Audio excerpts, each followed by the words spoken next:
राजनीति बहुत चरम पर है इस समय पे। पहली बार प्रधानमंत्री नरेंद्र मोदी जी ने विपक्ष के नेता राहुल गांधी पे सीधा अटैक किया है। राहुल गांधी को मूर्खों का सरदार बोल दिया। सरदार जी, आप बताइए, आप इस वक्तव्य से सहमत है कि नहीं है? मैं 100% सहमत हूँ। उनके कारनामे ही उनको मूर्खों का सरदार घोषित करते हैं। वो कैसे?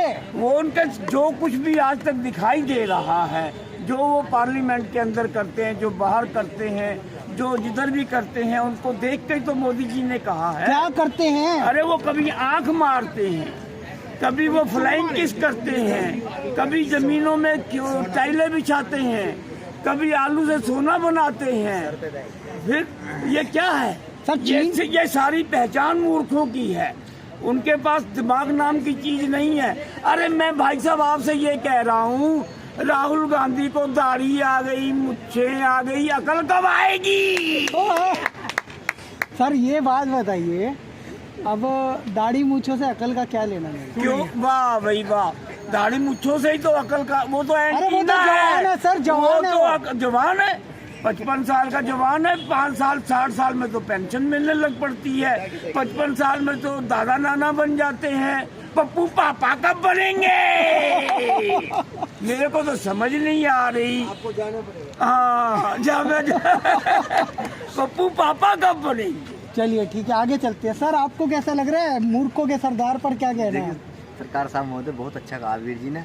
तो वास्तव में मूर्खों के सरदार ही है, क्योंकि आज तक में डिप्रेशन में आ चुके। मोदी की जब से सरकार आई ना, तो डिप्रेशन में आ चुके, बौखला चुके। सारे काम वो कर रहे जो नहीं करने चाहिए। कभी संसद के अंदर आंख मारते हैं, कभी टायर पंचर की दुकान पर पहुंच जाते हैं। अभी इससे बढ़िया तो राहुल गांधी जी मैं कहना चाहता हूँ, अरे आप मदारी बन जाओ, खेल दिखाने लोगो रोड पे। एक प्लास्टिक का सांप ले लो, एक प्लास्टिक का एक असली सांप ले लो, खेल दिखाने लोगो। मोदी जी ने बहुत अच्छा कहा है, तो मूर्खों के सरदार है और उनसे बड़ा मूर्ख नहीं है। तो डिप्रेशन में आ चुके हैं, क्योंकि अब उनके कब्जे का देश चलाना नहीं रहा, ना देश का विकास करना, ना देश के मुद्दों को सही बात करने का उन्हें नॉलेज है, ज्ञान नहीं है। कहाँ से मैं कहता हूँ प्रधानमंत्री बन जाए, कैसे देश को चला लेंगे?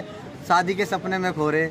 प्रधानमंत्री जी कब जाएगा? मोदी जी मैं शादी करूंगा। लेकिन राहुल गांधी जी ऐसा सपना आपका वो पूरा शादी नहीं शायद कुर्सी से करना चाहते हैं प्रधानमंत्री जी। राहुल गांधी जी का सपना है मैं प्रधानमंत्री बनने के बाद शादी करूंगा, लेकिन नरेंद्र मोदी जी ऐसा होने नहीं देंगे। राहुल गांधी जी को कभी सत्ता में नहीं आने देंगे, कभी प्रधानमंत्री बनने के नहीं, और राहुल गांधी जी की शादी होने की नहीं, क्योंकि मोदी जी के बाद योगी है और योगी जी के बाद अमित शाह है। तो ये तो मूर्ख है और मूर्खों के सरदार है। मतलब राहुल गांधी को मूर्ख भी कह रहे हैं, मूर्खों का सरदार भी। पत्रकार साहब महोदय, हमारे देश के प्रधानमंत्री ने कह दिया, अब इससे बड़े क्या स्टाम्प पे लिख के दूं मैं आपको? वो तो मूर्खों का सरदार है और बहुत बड़ा मूर्ख है। वो देश चला लेगा। वो परिचय दीजिए। अब देखिए, जहाँ संसद के अंदर मजदूर की बात करनी चाहिए, छोटे व्यापारी किसान की बात करनी चाहिए, वहाँ संसद के अंदर आंख मारते हैं। कहीं टायर पंचर की दुकान पर पहुँच जाते हैं, कहीं फर्नीचर की दुकान पर पहुँच जाते हैं, कभी स्टेशन पर जाकर कूली बन जाते हैं। ये चलाएगा देश? अरे जो आज तुम गरीबों के बीच में जा रहे, अगर तुम राहुल गांधी जी 60 साल से गरीबों के बीच में रहते, आज तुम्हारी यही स्थिति ना होती, आज तुम सरदारों के मूर्ख ना होते। तो पत्रकार साहब महोदय, जाहिर चीज बात। आप कुछ कहना चाहते हैं? पत्रकार महोदय, हमारा इतना विशाल देश है, इधर पाकिस्तान से सीमा लगती है, बांग्लादेश से लगती है, चाइना से लगती है। आप क्या समझते हैं कि राहुल गांधी देश को सुरक्षित रख सकते हैं? नहीं, मुझे डाउट है। फिर मोदी जी जैसे, मोदी जी के जब से 14 से आए हैं, यहीं पे कनॉट प्लेस में ही बम फटते थे, सारी इंडिया में बम फटते थे, इतना बुरा हाल था। हम लोग को सुरक्षा कवच मिला हुआ है। मोदी जी हैं तो सब कुछ मुमकिन है।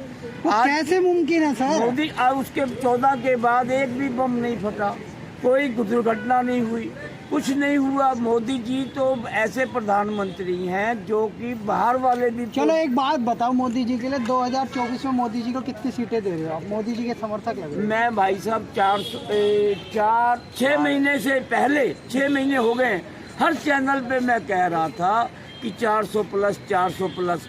अब मेरे को और पक्का हो गया कि 400 प्लस ही आएंगे। मैं एक बात कहना चाहता हूँ, साडा मोदी बल्ले बल्ले बाकी सारे थल्ले थल्ले, साडा मोदी बल्ले बल्ले बाकी सारे थल्ले थल्ले।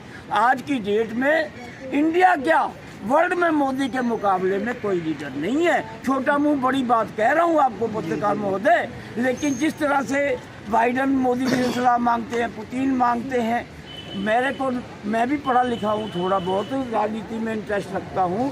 70 साल की मेरी एज है, 70 से ज़्यादा है, मैं बता नहीं रहा। 4 साल छुपा रहा हूँ। 49 का मेरा जन्म है, 50 का मोदी जी का जन्म है। मोदी जी से मैं 1 साल बड़ा हूँ, इसलिए मैं कहता हूँ मेरा बब्बर शेर, मोदी मेरा शेर का बच्चा बब्बर शेर। इसलिए मैं 1 साल बड़ा होने के नाते उनको कह देता हूँ, मोदी जी जैसा कोई लीडर आज तक हुआ नहीं है, ना 100 साल तक होगा। बहुत बहुत धन्यवाद। नन्हे सिंह जी, ये मोस्ट वायरल फेस है सोशल मीडिया पे, क्या कहना चाहते हैं सर मूर्खों के सरदार राहुल गांधी पे? देखिए, मूर्खों के सरदार राहुल गांधी जी, मोदी जी ने कही है तो मोदी की पूरी कहानी नहीं कही, पूरे खानदान ही इनका मूर्खों का है। कैसे? अरे मूर्ख नहीं है तो बताओ क्या है। अब ये संसद में आंख मारते हैं, फ्लैंक किस करते हैं, बाहर जाके चुम्मा चाटी करते हैं, तो ये मूर्ख नहीं है क्या है? देश की बुराई करते हैं। देश की सुनिए, देश की कोई, हमारा देश चाइना से हमारी ठनी खड़ी है, वे चाइना के वहाँ जाके दूतावास से मिल के आते हैं, वहाँ के सब लोग से मिल के आते हैं। पाकिस्तान वालों से ये कि उनके लिए जरा क्यों छेंक दिया है बाहर लेके, तो ये क्या है, इनकी फितरत क्या है? और ये मूर्ख नहीं है तो क्या है? ये जब से इलेक्शन आता है तो ये कांच पहनते हैं, ऐसे करके लगाते हैं, हिंदू हूँ, तिलक लगाते हैं, तो ये मूर्ख नहीं है क्या है? हम तो कहते हैं ना पूरा खानदान ऐसे। बताओ, मूर्खों के सरदार राहुल गांधी, मूर्खों की अम्मा सोनिया गांधी, मूर्खों की जीजी प्रियंका गांधी, सुनिए, मूर्खों के चचा खड़गे, मूर्खों के बाबा दादा शरद पवार, ठीक है। और बाकी अचेरे चचेरे तहरा होता है, केजरीवाल से लेके एक केजरीवाल, और ये तुम्हारे कौन है, स्टालिन, ममता और बनर्जी, और ठाकरे साहब, पूरे इनके सब परिवार के हैं सब, वो सब मूर्ख ही तो हैं। जिसके बाप ने ये कह रखा था कि मैं जो कांग्रेस से हाथ मिलाएगा वो हिजड़ों की उद्धव ठाकरे की बात कर रहे हो क्या? हाँ, बाला साहब ठाकरे। मैं कहता हूँ कि मुलायम सिंह से मैं इसलिए खिलाफ था, बचपन से ही, तो पहले कभी वोट नहीं दी। मुलायम सिंह से हम इसलिए खिलाफ थे क्योंकि उन्होंने कार सेवकों को गोली चलवाई जी। अब वे कहते हैं हमारी सरकार होती तो हम पहले मंदिर बना देते। कौन कह रहे हैं? टोटी चोर, जिसके लिए एक सरकारी संपत्ति को वो अपने बाप का माल समझ बैठे, नकटेड़ू। अभी एक उन्होंने और नकटेड़ू नाकटेड़ी है ना, किसी ने स्कूल में मारा था ना, किसी ने पंच, तो वो नाकटेड़ी हो गई उसकी। उसमें अभी पंचायत अमर सिंह गए थे, जिनको बाद के उन्होंने थतकार दिया। तो इन लोगों की मूर्खों की सरकार नहीं, इलेक्शन आता था ये भागते थे, ये दूसरे धर्म को निकाल देते हैं।